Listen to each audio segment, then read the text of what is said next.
Paano mo malalaman na may label na kayong dalawa na ka-LDR mo?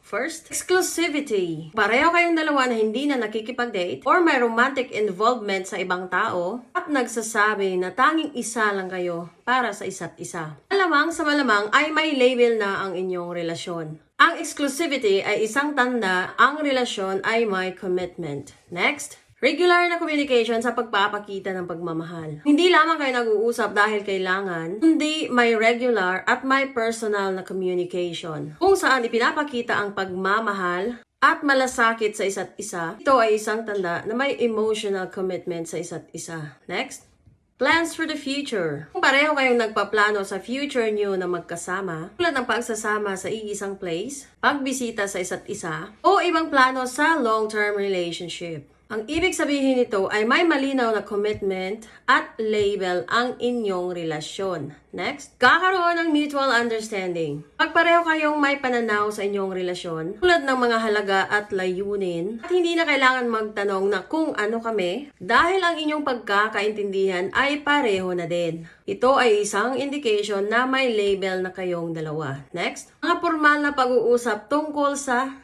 as. Kung nagsasabi kayong dalawa na kami or tayo at sinasama ang isa't isa sa inyong mga plans, ito ay isang palatandaan na pareho kayong dalawa na itinuturing na magkasama sa isang relasyon. Ang mga ganitong klaseng pag-uusap ay nagpapakita ng isang mutual recognition sa inyong relasyon. Next, pagkilala mula sa pamilya at mga kaibigan. Pag ang iyong partner ay pinakilala kanya sa kanyang pamilya at mga kaibigan bilang girlfriend or future wife at mga kaibigan bilang kanyang future partner, ito ay isang sinyalis na may label na kayong dalawa. Next, pagkakaroon ng pagtanggap at pagpapakita ng pagmamahal. Kung ang iyong partner ay bukas sa pagpapakita ng pagmamahal, tulad ng mga love messages, calls, or mga gestures, at ikaw din ay nagpapakita ng parehong pagmamahal, ito ay nagpapahiwatig sa isang committed na relasyon. Kung may mga palatandaan ito at pareho kayong bukas at tapat sa inyong mga nararamdaman, mas malaki ang possibility na may label na ang LDR nyong dalawa. Gayunpaman, pinakamahalaga pa rin ay isang malinaw na komunikasyon. Pag-usapan ninyo kung ano ang ibig sabihin ng relasyon para sa bawat isa.